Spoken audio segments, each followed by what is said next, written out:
ശരീരം എന്ന സ്ഥൂലമാധ്യമത്തിലൂടെ, കരണമുദ്രകളിലൂടെ വിശ്വൈകമായ സൂക്ഷ്മ പൊരുള് തേടുന്ന സർഗപ്രകാരമാകുന്നു ഇന്ത്യൻ നൃത്തം.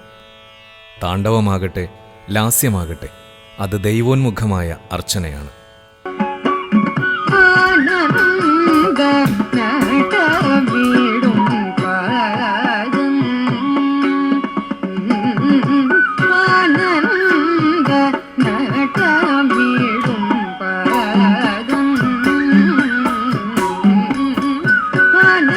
ശരീരത്തെ സ്വയം ദൈവസന്നിധിയിൽ പൂജാദ്രവ്യമാക്കുന്ന നൃത്തത്തിൻ്റെ ഈ തത്വബോധമാണ് കൊൽക്കത്തയിലെ സാജു ജോർജ് മൂലന്തുരുത്തിൽ എന്ന കത്തോലിക്കാ പുരോഹിതനെ ഭരതനാട്യ നർത്തകനാക്കിയത്.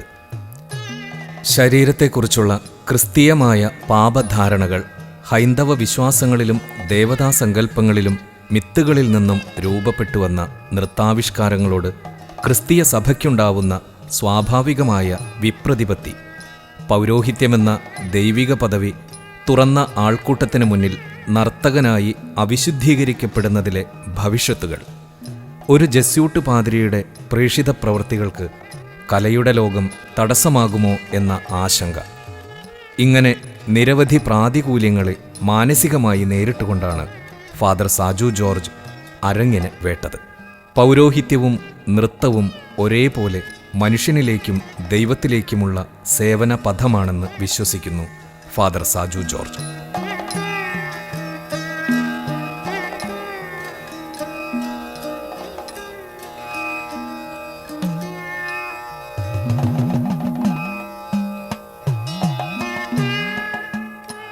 ഈ സ്ഥാപനത്തിൻ്റെ പേര് കലാഹൃദയാണ്. ഇംഗ്ലീഷിൽ ഞാൻ ഹാർട്ട് ഓഫ് ആർട്ട്. സോ കലയുടെ ഒരു ഹൃദയഭാഗം, അല്ലെങ്കിൽ കല ഹൃദയത്തിൽ നിന്ന് വരുന്നു. അതുപോലെ ഈ സ്ഥാപനത്തിനും കലാഹൃദയ എന്ന് ഞാൻ പേരിട്ടു. ഈ സ്ഥാപനം ഇവിടെ തുടങ്ങിയിട്ട് ഈ മാസം 4 വർഷമാകും. ഇതിൻ്റെ പ്രധാനമായ ഉദ്ദേശം കലകളെ പ്രോത്സാഹിപ്പിക്കുന്നതിനും കലകളെ വളർത്തുന്നതിനും ഒരു സ്ഥാപനമാണ്. നൃത്തം, നാട്യം, സംഗീതം, പിന്നെ ചിത്രകലകൾ, അങ്ങനെയുള്ള കലകൾ, both performing art and visual art. That's my idea. ഈ 4 വർഷം ഞാനിപ്പോൾ ഡാൻസാണ് കൂടുതലായിട്ടും പഠിപ്പിക്കുന്നത്. Dance related with dramatics and music. അതാണ് ഇപ്പോൾ നടന്നുകൊണ്ടിരിക്കുന്നത്. അതുപോലെ തന്നെ നമ്മുടെ ഈ ഏരിയയിൽ ഒത്തിരി village is a very typical Bengal village. ഇവിടെ ഒത്തിരി ഗ്രാമങ്ങളിലെ കുട്ടികളുണ്ട്. കുട്ടികൾക്ക് എന്നോട് വന്ന് പറഞ്ഞു ഞങ്ങൾക്ക് ഇംഗ്ലീഷ് പഠിക്കണമെന്ന് പറഞ്ഞു, സ്കൂളിൽ പഠിക്കുന്നവരും യുവാക്കളും ഒക്കെ. അപ്പോൾ അതുകൊണ്ട് അവരുടെ ആവശ്യത്തിനായി ഞാനൊരു spoken English and foundation English എന്നൊരു കോഴ്സും തുടങ്ങിയിട്ടുണ്ട്. അതും നടക്കുന്നുണ്ട് കൂടെ. അതാണ് പ്രത്യേകിച്ച് കലകൾ അല്ലെങ്കിൽ പഠനമായിട്ടിപ്പോൾ നടക്കുന്നത്. അതുപോലെ തന്നെ ഈ ഗ്രാമങ്ങളിൽ ഞങ്ങൾ പോയി ചില ഗ്രാമങ്ങൾക്ക് പാവപ്പെട്ട മനുഷ്യർക്ക് കുറേ സഹായങ്ങളൊക്കെ ചെയ്യും. സഹായങ്ങൾ വെച്ചാൽ കൂടുതലായിട്ടും ചെറിയ ചെറിയ വീടുകൾ വയ്ക്കുവാനുള്ള പറ്റുന്ന വിധത്തിലുള്ള സഹായങ്ങൾ ചെയ്യുക. പിന്നെ ഈ കുട്ടികളോ അല്ലെങ്കിൽ കുട്ടികളുടെ മാതാപിതാക്കളൊക്കെ വരും, എന്തെങ്കിലും പുസ്തകം വായിക്കുന്നതിനുള്ള സഹായം അല്ലെങ്കിൽ ഈ മരുന്നുകൾ വാങ്ങിക്കുന്നതിനൊക്കെ എന്തെങ്കിലും സഹായം, അപ്പോൾ നമ്മളാൽ കഴിയുന്ന അങ്ങനെയുള്ള സഹായങ്ങളൊക്കെ ചെയ്യും. പക്ഷേ ഏറ്റവും കൂടുതലായിട്ട് ഉദ്ദേശം ഇതൊരു കലകൾക്കായിട്ടുള്ള ഒരു വിദ്യാലയം, ഒരു കോളേജ് തുടങ്ങുക എന്നുള്ളതാണ്.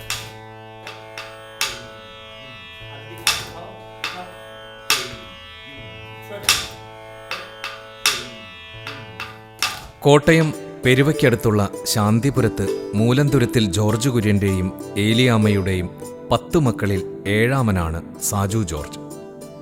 കലാകാരിയായിരുന്ന സഹോദരിയാണ് നൃത്തസംഗീതാദികളോടുള്ള ആഭിമുഖ്യം കുട്ടിയായ സാജുവിൽ മുളപ്പിച്ചത്.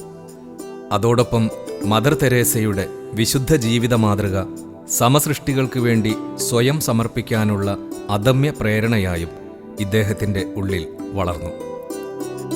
പ്രീ ഡിഗ്രി പഠനം പൂർത്തിയാക്കി ഈശോ സഭയിൽ ചേർന്ന് പ്രേഷിത പ്രവർത്തനം നടത്താൻ സാജു ജോർജ് കൊൽക്കത്തയിലെത്തി. സെമിനാരിയിലെ പഠനത്തോടൊപ്പം ഡെറിക് മൺറോ എന്ന ഗുരുവിന് കീഴിൽ കുച്ചിപ്പുടി പരിശീലനത്തിനും സമയം കണ്ടെത്തി. കൊൽക്കത്ത സെന്റ് സേവിയേഴ്സ് കോളേജിൽ നിന്ന് BA ഓണേഴ്സ്, രബീന്ദ്ര ഭാരതി സർവകലാശാലയിൽ നിന്ന് നൃത്തത്തിൽ MA, ചെന്നൈ സത്യനിലയത്തിൽ നിന്ന് തത്വശാസ്ത്രത്തിൽ MA, മദിരാശി സർവകലാശാലയിൽ നിന്ന് ഭാരതീയ ക്ലാസിക്കൽ നൃത്തത്തിൻ്റെ ദർശനവും മതവും എന്ന വിഷയത്തിൽ ഡോക്ടറേറ്റ്.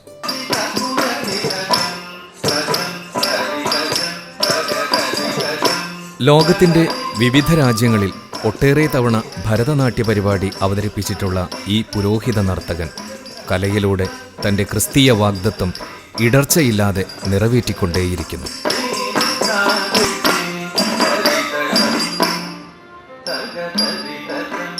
ഞാൻ കൽക്കട്ട 19ാമത്തെ വയസ്സിൽ വന്നതാണ്. 19 വയസ്സ് തൊട്ട് ഒരു 21-22 വയസ്സ് വരെ ഞങ്ങൾക്ക് ഒരു 3 വർഷം വേറെ ഒന്നും പഠിക്കാൻ പറ്റില്ല. സഭകളെക്കുറിച്ചും ആത്മീയമായിട്ടും ഈശോ സഭയുടെ കാര്യങ്ങളും അതൊരു സ്പെഷ്യൽ സ്പിരിച്വൽ ട്രെയിനിങ് ഒരു 3 വർഷത്തേക്ക്. ആ 3 വർഷം കഴിഞ്ഞ് നമുക്ക് മറ്റുള്ള എന്ത് പഠിക്കാൻ പറ്റുമോ നമുക്ക് നമ്മുടെ ചോയ്സ് അനുസരിച്ചോ അല്ലെങ്കിൽ സഭയുടെ ചോയ്സ് അനുസരിച്ച് നമ്മൾ വിടത്തുള്ളൂ. അപ്പോൾ ഞാനൊരു 21-22ാമത്തെ വയസ്സിലാണ് സീരിയസ് ആയിട്ട് ക്ലാസിക്കൽ ഡാൻസിലേക്ക് പ്രവേശിക്കുന്നത്. എൻ്റെ ഈ കലയോടുള്ള ഈ പ്രവണതയും ടാലൻറ്റും ഒക്കെ കണ്ട് എൻ്റെ അച്ഛന്മാർ തന്നെ പറഞ്ഞു, ശരി ഇങ്ങനെയാണെങ്കിൽ നീ വേറൊരു ഗുരുക്കന്മാരുടെ കീഴിൽ പോയി പഠിച്ചു തുടങ്ങാൻ പറഞ്ഞു. അങ്ങനെ ഞാൻ ആദ്യം സീരിയസ് ആയിട്ട് സിസ്റ്റമാറ്റിക്കായിട്ട് കുച്ചിപ്പുടിയാണ് പഠിച്ചു തുടങ്ങിയത്. ഇവിടെ കൽക്കട്ടയിൽ രവീന്ദ്ര ഭാരതിയിൽ അന്ന് പ്രൊഫസറായിരുന്ന ഗുരു ഡെറിക് മൺറോ, ഞാൻ താമസിക്കുന്ന അടുത്ത് തന്നെ ഒരു ഗുരുകുലം പോലെ പുള്ളിക്ക് അദ്ദേഹത്തിന് കുച്ചിപ്പുടി അക്കാഡമി ഉണ്ടായിരുന്നു. അപ്പോൾ അദ്ദേഹത്തിൻ്റെ കീഴിൽ ഞാൻ ഒരു 4 വർഷം റെഗുലറായിട്ട് വൈകുന്നേരങ്ങളിലും എൻ്റെ ഫ്രീ ടൈംസിലും പോയി കുച്ചിപ്പുടി പഠിക്കുമായിരുന്നു. അപ്പോൾ അദ്ദേഹത്തിൻ്റെ കൂടി പ്രോഗ്രാംസ് ചെയ്യാനും കുച്ചിപ്പുടിയോട് ഒക്കെ അതാണ് ആദ്യം ബേസിക് ക്ലാസിക്കൽ ട്രെയിനിങ്.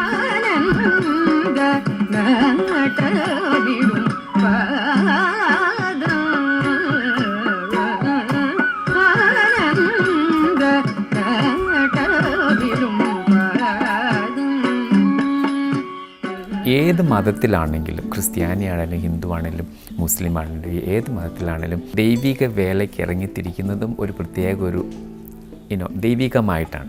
ഒരു കാല് പുരോഹിത ജീവിതത്തിലും ഒരു കല ജീവിതത്തിലും പറ്റുമോ എന്നിങ്ങനെ ഞാനിങ്ങനെ നോക്കിക്കൊണ്ടിരിക്കുകയാണ്. പുരോഹിതത്തിലും അതിൻ്റേതായ ഒരു ചിട്ടയും നിയമങ്ങളും പടിവുകളും എല്ലാം ഉണ്ട്, പ്രാർത്ഥനകളും എല്ലാം. It's A very systematic life and thinking.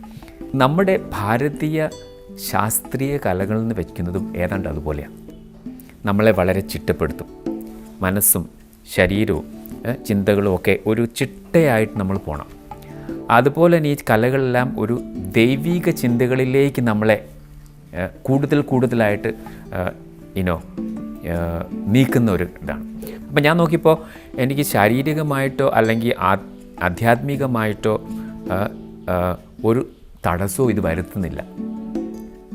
അപ്പോൾ ഇത് രണ്ടും കൂടെ ഏതാണ്ട് ഒരു പാതയിലേക്ക് ഒരു സമന്വയിക്കാൻ പറ്റുന്ന ഒരു രീതിയാണ് എനിക്ക് എൻ്റെ മനസ്സിൽ തോന്നി.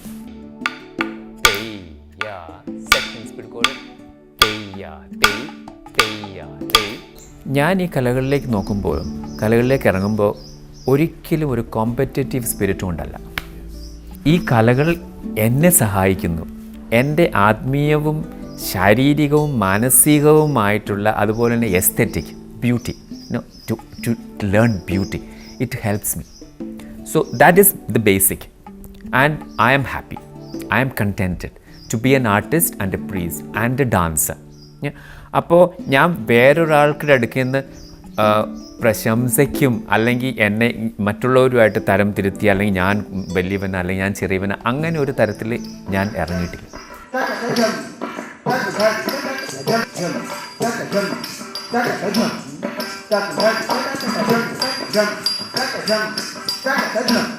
ഇന്ത്യൻ നൃത്തകലയിൽ ക്രൈസ്തവ വിരുദ്ധമായി എന്തെങ്കിലും നിഷേധ ഘടകമുണ്ട് എന്ന് ഫാദർ സാജു ജോർജിന് അനുഭവപ്പെട്ടിട്ടില്ല.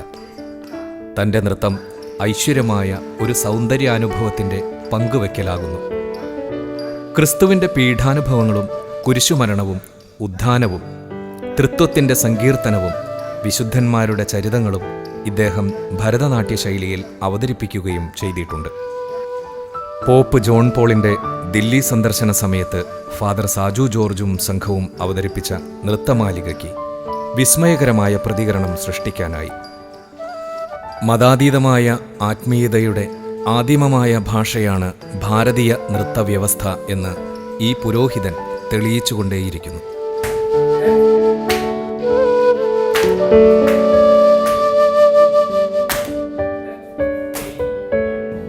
ഭാരതീയ ശാസ്ത്രീയ നൃത്ത കലാകാരനും ഒരു കത്തോലിക്ക പുരോഹിതനുമായിട്ട് പോകുക എന്ന് പറയുന്നത് വളരെ ബുദ്ധിമുട്ടാണ്. സഭയ്ക്കുള്ളിൽ നിന്ന് ഉള്ള ബുദ്ധിമുട്ടുകളുണ്ട്, സഭയ്ക്ക് അൽമായരിൽ നിന്നുള്ള ബുദ്ധിമുട്ടുകളുണ്ട്, എൻ്റെ വ്യക്തിപരമായിട്ടുള്ള ബുദ്ധിമുട്ടുകളുണ്ട്.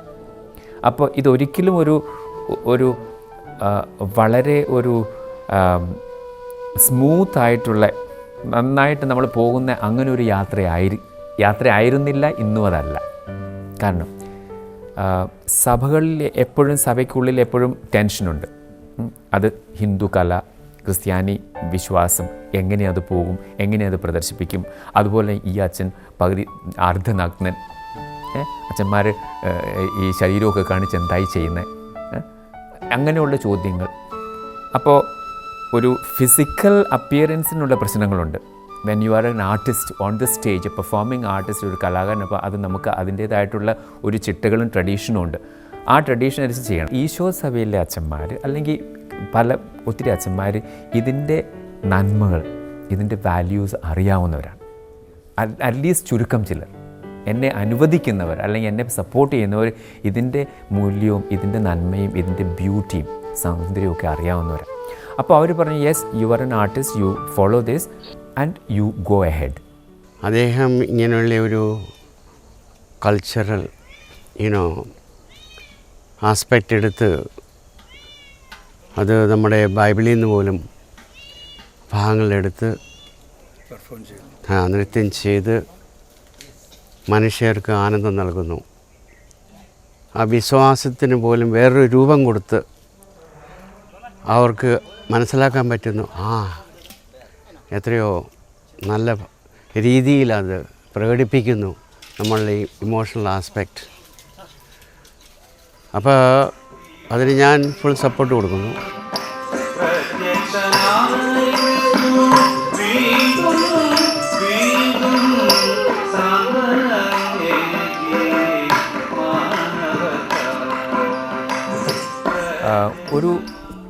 ഒരു വിശുദ്ധൻ്റെ ജീവിതം ഒന്ന് പ്രദർശിപ്പിക്കുവാനായിട്ട് അല്ലെങ്കിൽ കാണിക്കുവാൻ വേണ്ടി അതിന് ഏത് വിധത്തിലുള്ള കലകളോ ഏത് തരത്തിൽ നമ്മളെ സഹായിക്കുന്നു അതെല്ലാം ഞാൻ ഇൻകോർപ്പറേറ്റ് ചെയ്യും.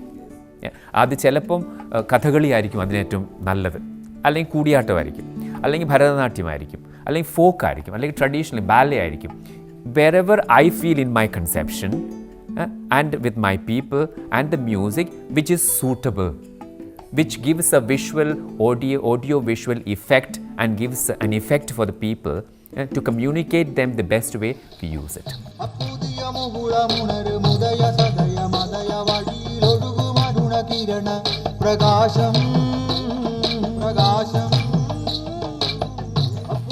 He's a very patient person, and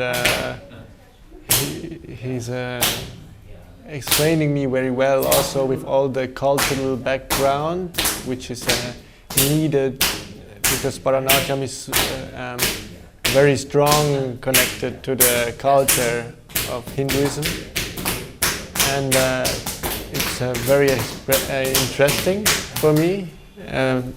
I'm a Christian, so before I didn't know a lot about Hinduism and Indian culture.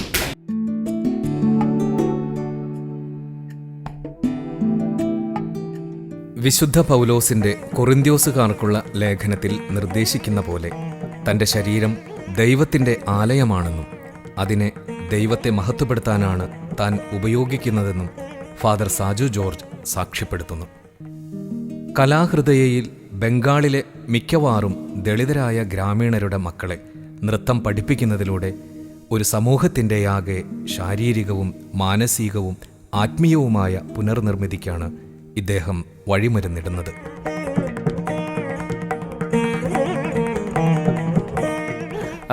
ഞാൻ ഇപ്പോൾ എനിക്കുള്ള മുതിർന്ന കുട്ടികളും അല്ല കുഞ്ഞു കുട്ടികളും ഞാൻ ഇവിടെ ചില കൾച്ചറൽ ഫെസ്റ്റിവൽസ് നടത്തും, സിറ്റിയിൽ നടത്തും, ഇവിടെ നടത്തും, മറ്റേ ഗ്രാമത്തിലുള്ള കുട്ടികളും മറ്റുള്ള കുട്ടികളും. ഞാൻ ഈ അരങ്ങേറ്റം എന്നുള്ള ഒരു ചട്ടക്കൂടി ഞാൻ വയ്ക്കുന്നില്ല. എല്ലാവർക്കും they get their chance, they dance and I inculcate you are not going to dance for the sake of dance. No, you are dancing for yourself and for others. You dance wherever you have എവിടെ നമുക്കൊരു വേദി കിട്ടുന്നു അവിടെ dance ചെയ്യുക, എവിടെ മനുഷ്യർ ഉണ്ടോ ദർശകരുണ്ടോ അവിടെ ഡാൻസ് ചെയ്യുക. അതൊരു എനിക്ക് എൻ്റെ അരങ്ങേറ്റം നടത്തിയിട്ടേ ഞാനൊരു ഡാൻസറാകൂ എന്നുള്ള ആ ചിന്ത ഞാൻ കുട്ടികളിൽ കൊടുക്കില്ല. മുതിർന്ന ഡാൻസേഴ്സിനാണെങ്കിലും കുട്ടികളാണെങ്കിലും. കാരണം ഇന്ന് നമ്മൾ എവിടെയാണേലും, കൽക്കട്ടയിലാണേലും കേരളത്തിലാണേലും എവിടെയാണേലും ഒരു പ്രത്യേക ഒരു അരങ്ങേറ്റം നടത്തുക എന്ന് പറയുന്ന ഒരു പ്രത്യേക ഒരു സംരംഭമായി മാറ്റിയിരിക്കുക. അത് നമ്മൾ കലയെ പ്രോത്സാഹിപ്പിക്കുക ആണെങ്കിൽ ഈ അരങ്ങേറ്റം ഇത്ര ഭയങ്കര ചിലവ് നടത്തി അല്ലെങ്കിൽ മാതാപിതാക്കളെ കുട്ടികളെ ഇത്രയും ബുദ്ധിമുട്ടിച്ച് നമ്മൾ അരങ്ങേറ്റം നടത്തേണ്ട കാര്യമില്ല.